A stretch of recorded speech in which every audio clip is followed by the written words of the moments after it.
Good morning and welcome to the First Unitarian Universalist Society of Albany. My name is Reverend Sam Trumbore. Before we begin, please check to make sure your microphone is muted. The same for your camera if your image is potentially distracting or embarrassing. Please also be mindful of your speech while on Zoom, as microphones have a way of accidentally getting unmuted. This will minimize any disruption of our service. Thanks so much for your cooperation. This is now the time of transition from ordinary time to sacred time. Notice the activity around you and check in with your body and mind. Feel the rhythm of your breath and your places of contact with gravity. Release any tension and collect your attention in this moment. Let this be for you a quiet place, away from the din. May this virtual space be your sanctuary for the next hour. Zoom will present to you a frame for that space to hold the representations, sounds, music, the songs, poetry, and prose to lift your heart, broaden your mind, and move you to do justice in the world in the service of building beloved community. While we cannot be physically present together this morning, may this virtual service be holy and sacred time for each of us as we join together in the celebration of life. Is anyone feeling a little stressed as the election approaches? I do. I attended a training on Wednesday about heading to the streets to demonstrate across the nation if it appears as if one side is trying to steal the election. I anticipate we may be facing a scary November. Our electoral process may be on the line. Let us, for a moment, though, keep calm and carry on with some wise words from the Roosevelts, from Franklin. Let us never forget that government is ourselves and not an alien power over us. The ultimate rulers of our democracy are not a president and senators and congressmen and government officials, but the voters of this country. And from Eleanor, you have to accept whatever comes. And the only important thing is that you meet it with courage and with the best you have got to give. Leah has a story for us that illustrates rising to our better nature through courage.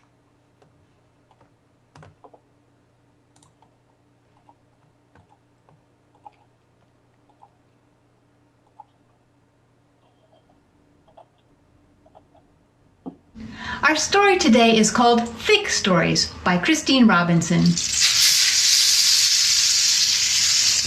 We have a story basket here that starts with a green cloth. So this is a place in the world that has lots of trees and plants and rivers and cities. It's the city of New Orleans.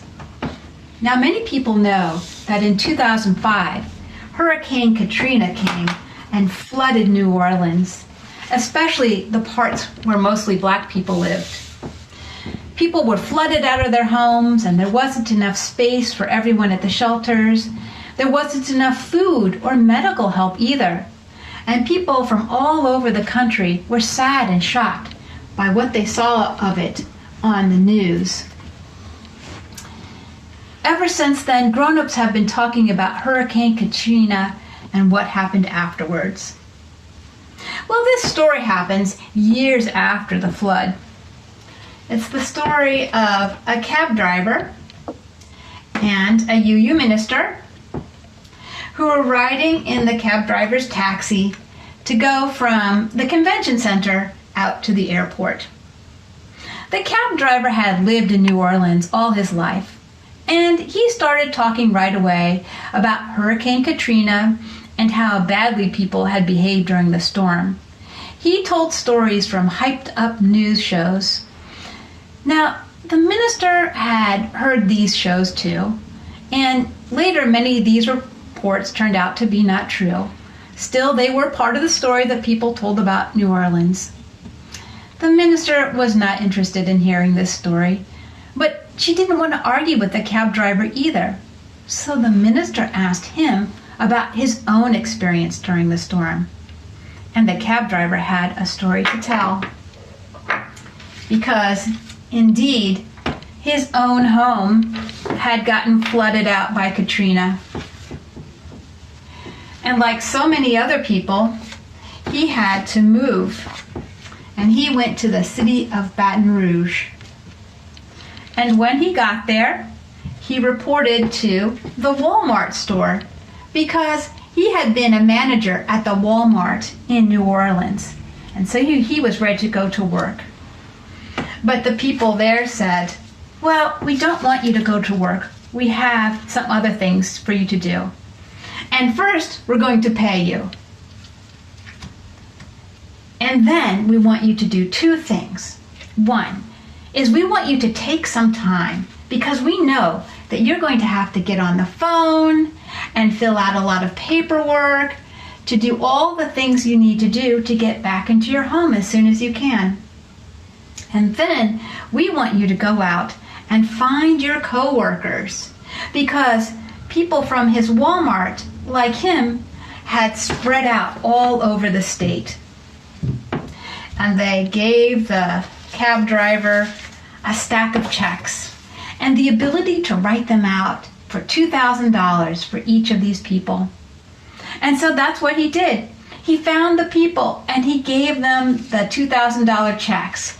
You get $2,000, and you get $2,000, and you get $2,000, and you get $2,000, and you get $2,000. The people were so grateful. And the cab driver, was so pleased to be a part of the generosity going out to his coworkers that he felt it so deeply in his heart.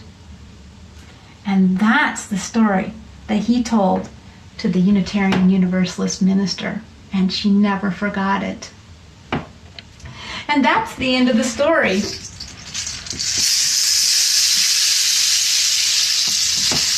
And I wanted to tell you this because for Unitarian Universalists, stories are so important. Thick stories, ones that come flowing out like molasses. Not the stories that we repeat from what things we've heard on the TV, but experiences from our heart. Those are the ones that take a little courage to tell, but they help us make meaning out of our lives, and we inspire other people to listen deeply.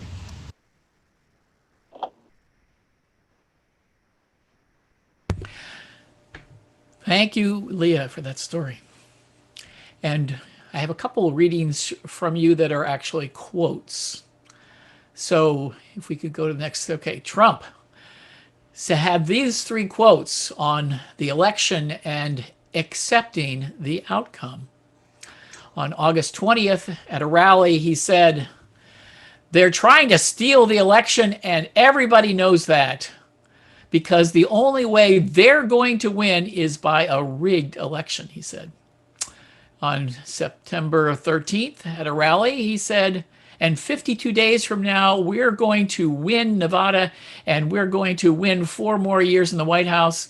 And then after that, we'll negotiate, right? Because we're probably, based on the way we're treated, we're probably entitled to another 4 after that," he said.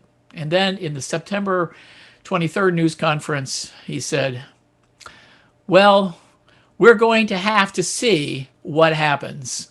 You know that. I've been complaining very strongly about the ballots, and the ballots are a disaster.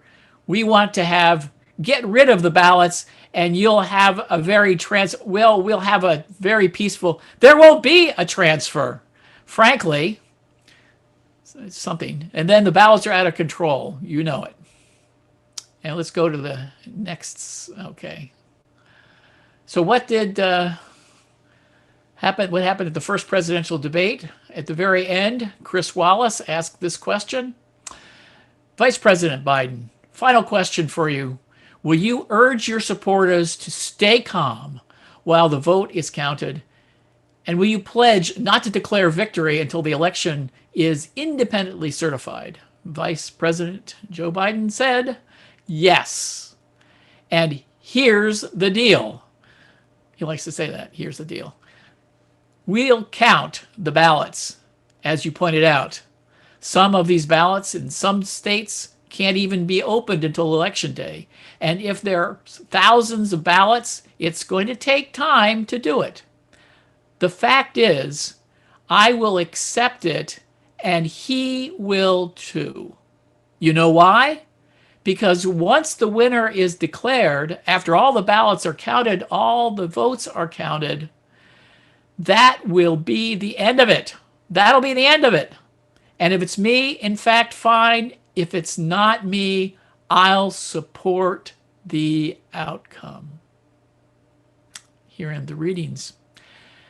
I know that might have gotten your blood pressure up a little bit, so we're going into a meditation that is hopefully a little helpful to bring some calm and peace, at least for a little bit.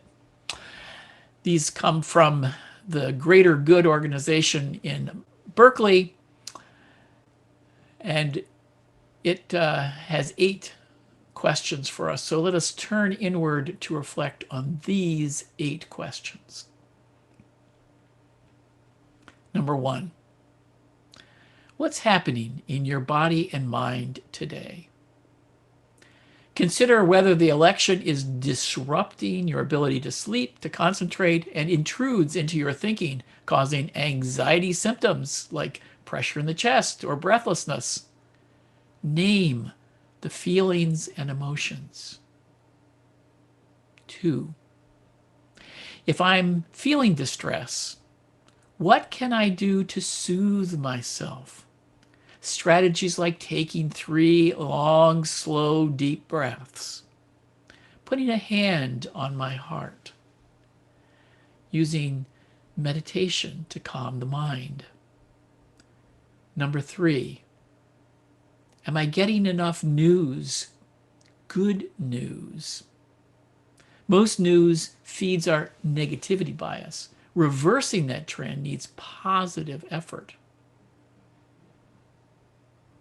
4, when I do feel good, when do I feel good about the election? When do I feel good about the election? There are so many people doing such good things right now to ensure the election is free and fair, and everyone who can vote will be able to vote. Look for the moral elevation that comes from seeing people engage in courageous acts. Relates to the story. 5, what am I grateful for today? Robert Evans writes, in the face of demoralization, gratitude has the power to energize. In the face of brokenness, gratitude has the power to heal. In the face of despair, gratitude has the power to bring hope. 6, how can I connect with other people? You're in the right place to do that right now.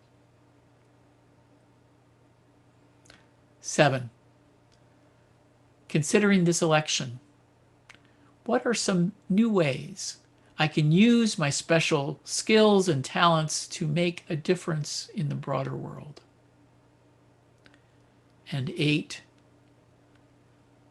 what future would I like to see, and what steps am I taking today to make the future happen? Let us hold these questions as we enjoy some silent meditation together.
A low point of our democracy was watching President Trump bully Vice President Joe Biden in the first, and I hope the only, presidential debate. There's no point to having a debate if Trump will not let Biden speak and make his case to the American people without being interrupted. So much of what is wrong with our country today was on display in the president's behavior. For many of us, the most sobering moment of that wretched evening was hearing Trump say that it would be impossible that he could lose the election. If he lost, it could only be due to election fraud. I'd flip that comment, as is true for so much of what he says. The only way he can win is through election fraud. I thought after the Bush-Gore election of 2000, we turned those hanging chads in Florida, as you might remember, into a fixed voting system. Each state went through an exhaustive process of evaluating their election systems and updating them. We thought that we should be free now of any problems with our elections. And there's no credible evidence that absentee voting will be a problem. Yes, there will be minor anomalies, as there always are, like the Republican voting fraud of Leslie McCrae Dowless Jr., perpetrated in North Carolina in 2018. The real voting fraud is happening in states with Republican legislatures. They are driving fraudulent voter purges, the closing of polling locations, and discriminatory voter laws. All a direct result of overturning the 1965 Voting Rights Act because of the 2013 Shelby County v. Holder Supreme Court case. Let us remember how short a period we've had anything close to voter rights. Before 1965, black voters faced heavy discrimination when they tried to register to vote. White women didn't get the vote until 1920.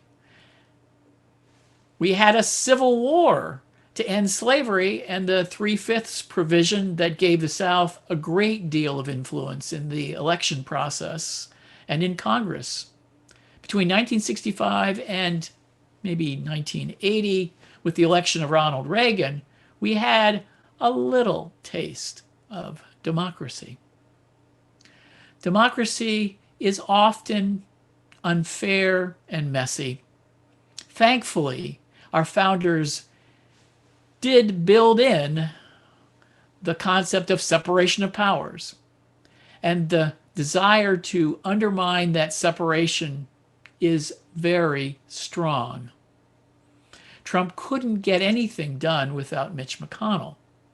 Mitch couldn't be effective without the discipline that began with Newt Gingrich.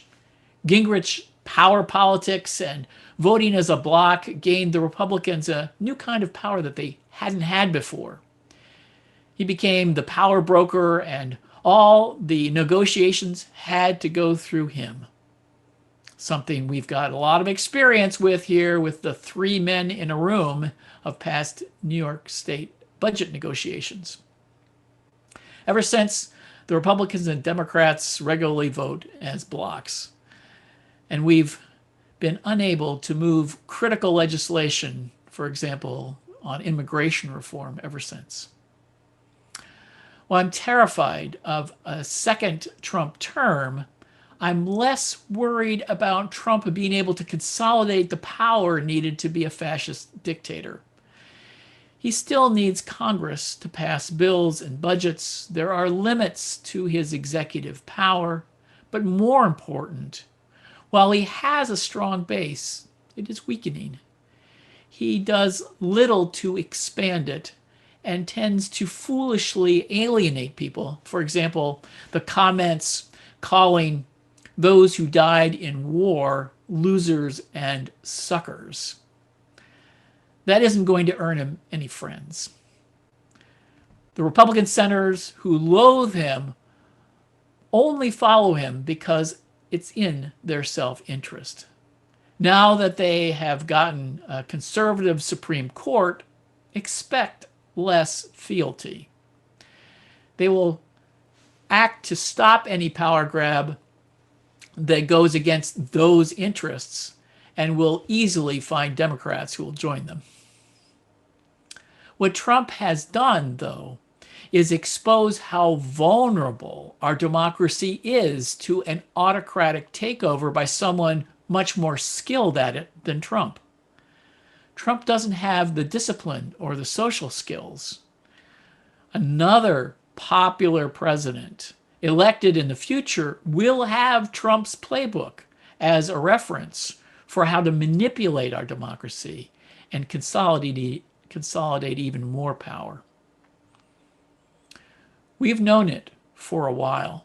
The executive branch has too much power. Congress passes complex legislation but leaves the details to regulators that they don't want their fingerprints on.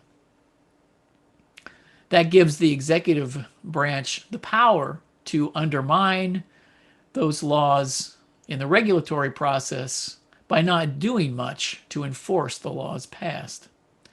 Some of us were happy Obama could deliver a lot through executive action on existing laws and regulations.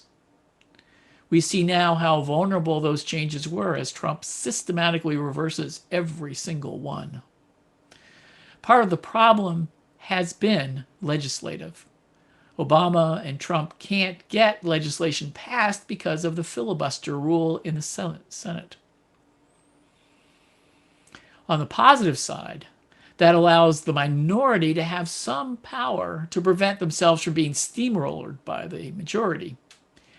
Yet the results is a kind of congressional gridlock when it comes to controversial yet critically important legislation unmoved year after year.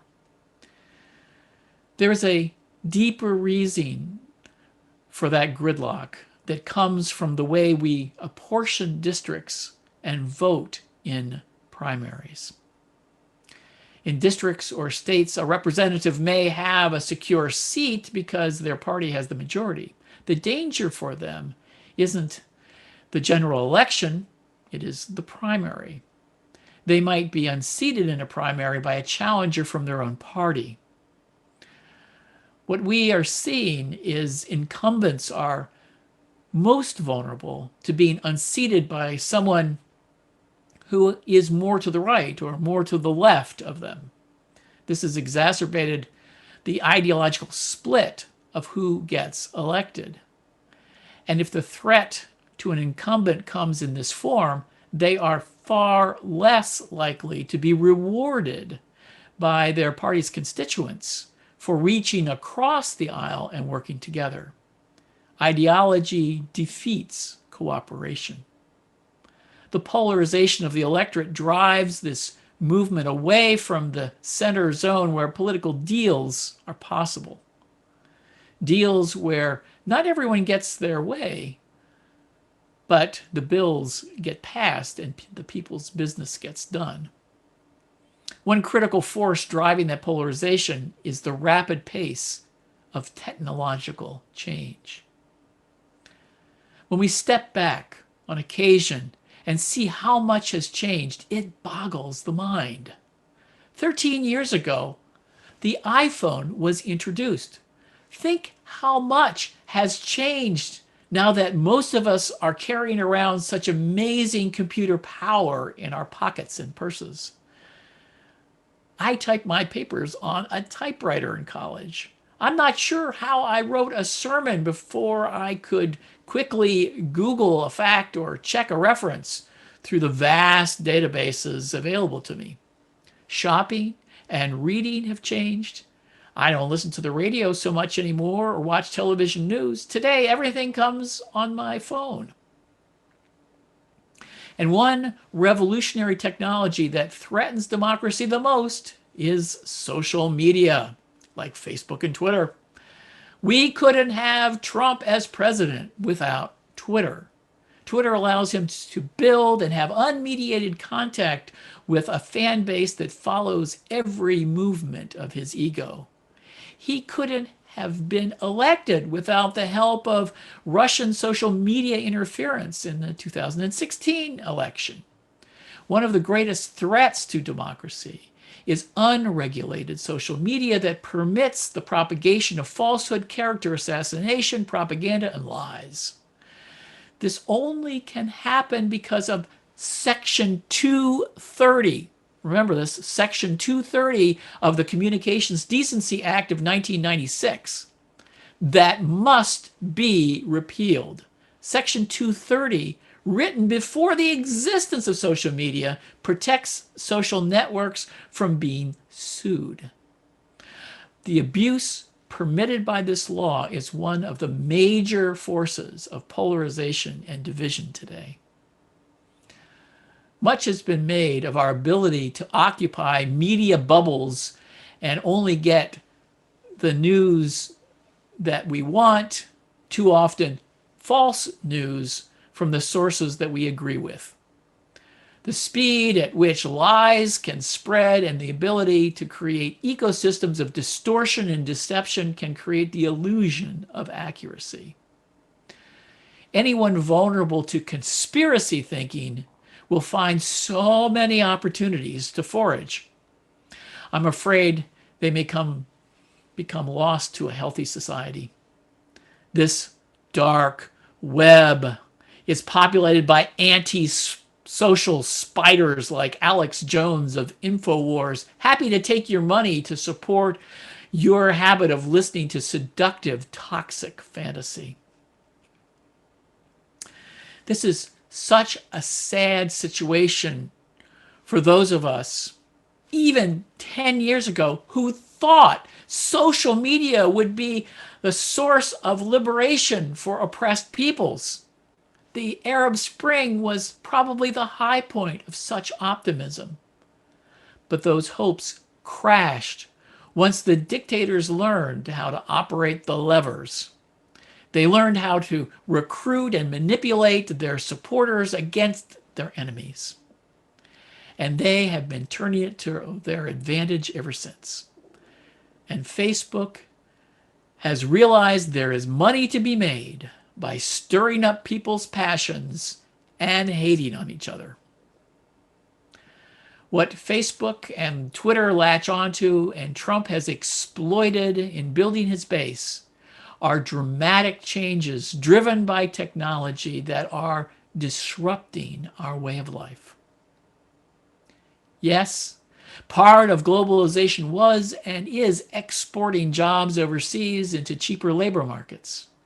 But many of those jobs don't exist anymore because of automation. Even in countries like China, Korea, and Vietnam, the automation of customer service calls with voice recognition means fewer people are needed in call centers in India. Automation tools for drafting means fewer draftsmen or women. And more is coming. Driverless cars and trucks will take away one of the few high-paying semi-skilled jobs that doesn't require more than a high school education. We peaked producing fossil fuel in 2018. With electric vehicles, wind, wave, and solar power generation, we'll need fewer and fewer miners and energy workers of every stripe.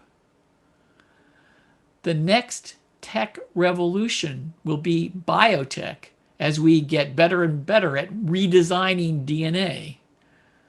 Not sure what effect that will have, but I doubt it's going to make healthcare any cheaper.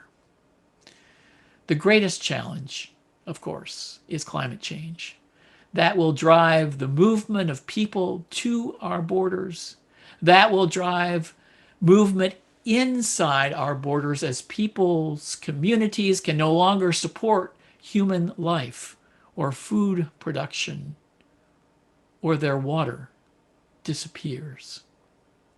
These are the existential threats to a pluralistic democracy that we will have to face. And building a wall at the border isn't going to help. There is no way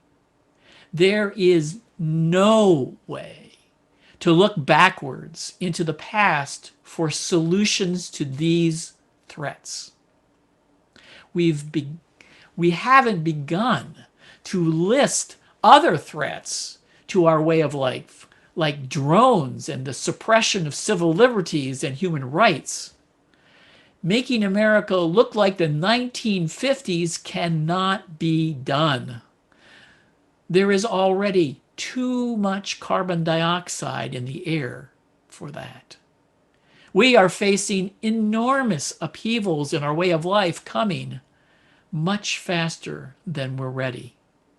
These challenges will require a strong democracy to protect us from tyranny. And that isn't the direction we're going right now. I'm going to pause here. Next Sunday, I'm going to discuss the direction we need to go to face these challenges ahead, using Unitarian Universalist values to chart the path. Hope to see you for that service too.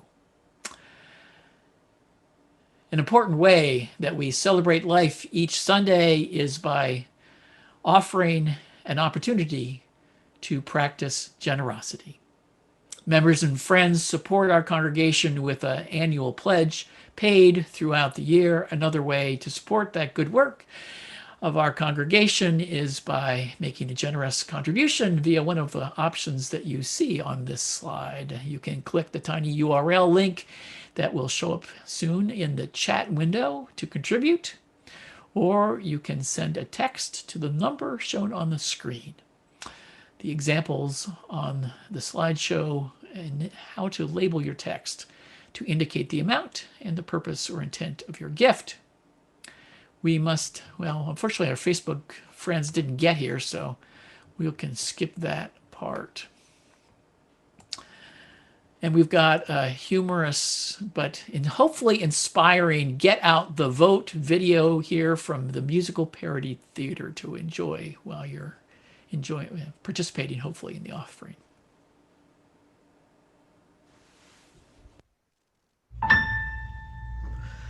I dreamed last night we were heading to November. I'd knocked on doors and put up 100 signs, but then I stopped and a vision came before me.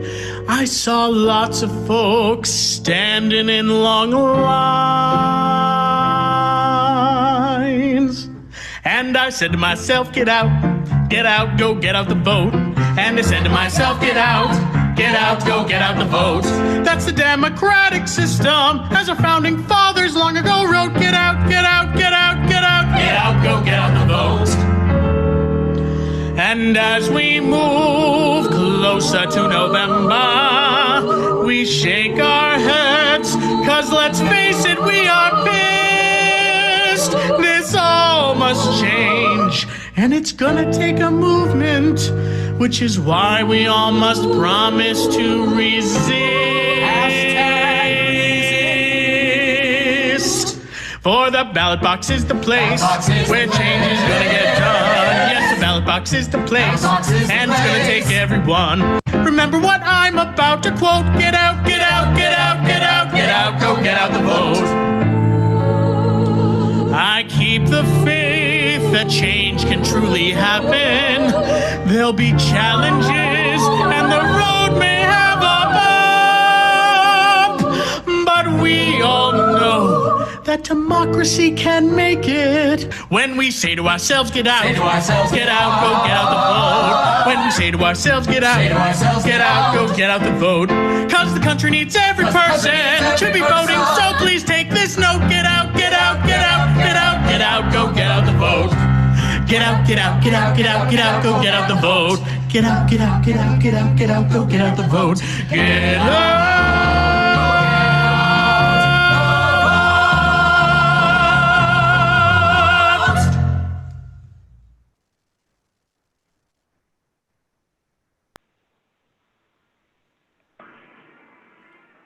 You're on, Dave. This is the time set aside in our service for sharing significant personal milestones in our lives. There are 3 ways to share a joy or sorrow. The first option is to type your joy or sorrow in the chat window. Please put the words "read aloud" at the beginning of your message if you would like us to do that. Please also consider connecting privately in the chat window with a pastoral care associate. You may identify the ones on duty in the participant window, looking for the PCA before their names, like you should be able to see with my name somewhere on the screen. The second option for your joys and sorrows is to click the blue raised hand symbol in the participant window. Our technician will unmute you and invite you to speak your joy or sorrow. The third option is to submit your joy or sorrow using our website during the week. You have to plan ahead for this. Do this prior to our service.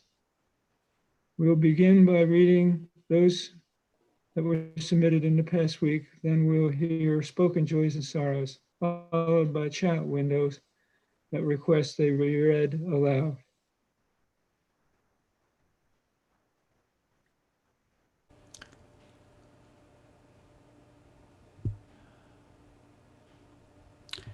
Sam, can you let Julie and Allison in? They have their hands raised, or is that? I not believe time? that should be Sapphire doing that, right? Oh, okay. And she might be muted. Okay, there's Julie. Julie's not. There we Am I are. unmuted? Yes. Okay. I have a joy. Rob Smith and I are very delighted. Our daughter's birthday is today and she's 45. And I'll be going down to see her soon in Woodstock for a mother-daughter restaurant get together. But we're very proud of her because she's emerged as a very powerful administrator in the Office of Temporary and Disability Services and doing much needed work and supervising a bunch of people. And I don't think Rob is on, but she's a far better administrator than either of us ever were. So we're very proud of her. And we love her dearly. Thank you. Allison?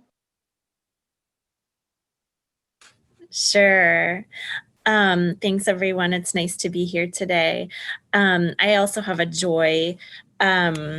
Some of you who know me and Liz might know that we were married at her parents' Quaker meeting in Delaware. And one of the, because this was before we had come to know the UUs, one of the great joys of our marriage were meeting a couple, Lisa and Cynthia, Rita and Cynthia, who just really made our wedding so special, and they will always be very special to us. And their daughter, Kristen Green, 2 weeks ago was ordained as a UU minister in Rockville, Maryland. And because of the pandemic, you know, typically it would not have been a service we would have been able to travel to probably, but we got to participate and go to her ordination virtually, and it was just lovely. And it was really fun to see UUers from all around the country zooming in, including Amanda Poppy, who I understand has connections here. And it was just, it made me very happy to be part of this community and very grateful. And to really see for, I think, one of the first times, the ways that it expands outward. It was wonderful. So yeah, that's my joy. Thank you, Allison. Dee, that's all I have for now. Okay. Okay, this is Sandy here reading the read alouds that I can find from, well, I just lost it. Here we go. 5 of them. Yeah. From Shannon to everyone. I lost my job of 8 years on Tuesday because of my new life with the boys. I feel hopeful of my future with them and will hopefully find a job I enjoy rather than dread. That's Shannon Simpson. From Chris Bystroff. My dad, Roman Bystroff in California, is in the hospital with kidney failure. He seems calm about it. My mom, his wife of 62 years, died last December. So sorry to hear that, Chris.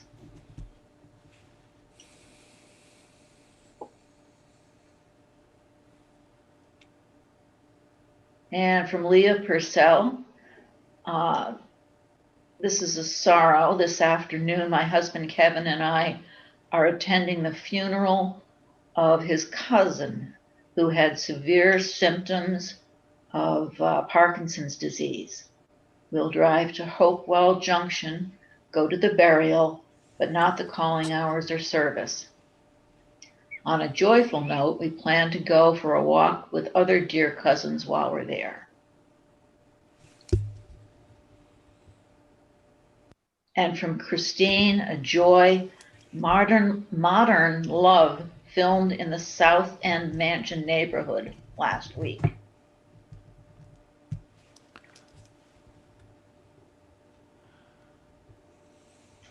And did I miss any? There was one from Jean Poppy. And there's some above what you were reading too. Yeah, let me go back. At 10:51. Okay, 10:51, going down now. Here it is. Oh, sorry about that, Jean. A joy is that our daughter, Reverend Amanda Poppy, who came of age in this congregation, will be virtually installed today as senior minister at the Arlington, Virginia UU Church at 3 p.m. That's exciting news. And from Jan McCracken, this is a joy. I got a puppy. Her name is Nellie, and she's 11 weeks old today. And boy, does that sound like fun. And Philomena is thinking of Sharon Babila, who's going for surgery this coming week. May she have a full and speedy recovery.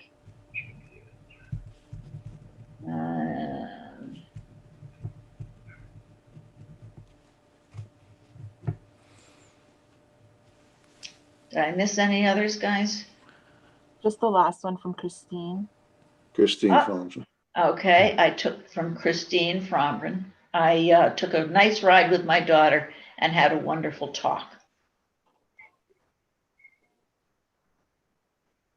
That sounds like a good thing, Christine.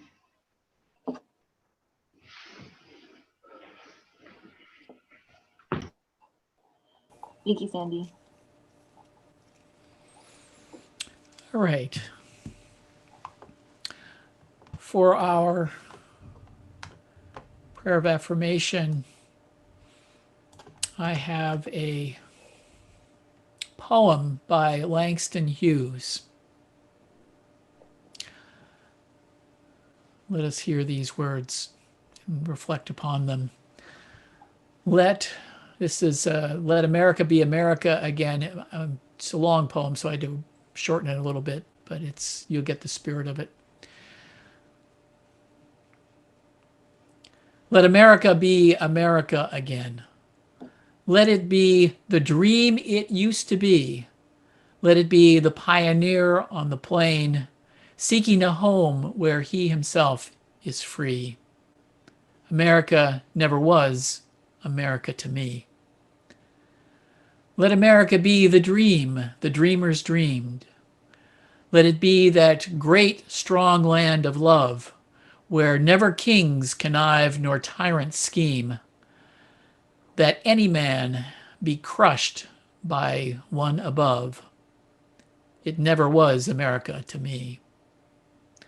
Oh, let my land be a land where liberty is crowned with no false patriotic wreath, but opportunity is real and life is free. Equality is in the air we breathe.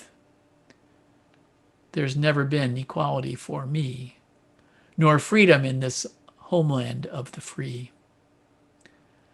I am the poor white, fooled and pushed apart. I am the Negro bearing slavery's scars. I am the red man driven from the land. I am the immigrant clutching the hope I seek. I am the farmer, bondsman to the soil. I am the worker sold to the machine. I am the Negro servant to you all. Yet I'm the one who dreamt our basic dream in the old world while still a serf of kings, who dreamt a dream so strong, so brave, so true, that even yet its mighty daring sings. The millions who have nothing for our pay except the dream that's almost dead today. Oh, let America be America again, the land that never has been yet, and yet must be, the land where everyone is free, the land that's mine, the poor man's, the Indians, Negroes, me.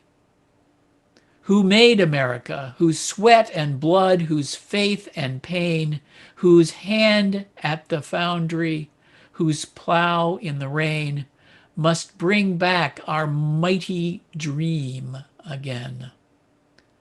Out of the rack and ruin of gangster death, the rape and rot of graft and stealth and lies, we, the people, must redeem the land, the mines, the plants, the rivers, the mountains, and the endless plain. All the stretch of these great green states, and make America again.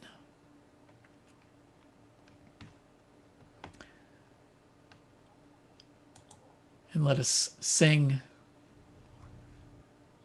You're a Grand Old Flag by George Cohen, and Chris and Randy will lead us.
We extinguish this flame, but not the light of truth, the warmth of community, or the fire of commitment. These we carry in our hearts until we are together again. And we have a humorous benediction by John Lithgow. I hope you enjoy it. Trumpty Dumpty wanted a crown. Trumpty Dumpty wanted a crown to make certain he never would have to step down. He wanted a robe made of ermine and velvet. The Constitution, he wanted to shelve it. With impeachment awash, his ambition had grown. He wanted an orb, a scepter, a throne, 6 royal palaces, 6 royal carriages, a church dispensation for 6 royal marriages, courtiers installed on his own Supreme Court, and royal beheadings, if only for sport. He craved the occasional royal procession and, gasp, the eventual royal succession. Trumpty Dumpty gets his way, unless the public has something to say. If we let him have all of his favorite things, we'll have to endure the divine right of kings.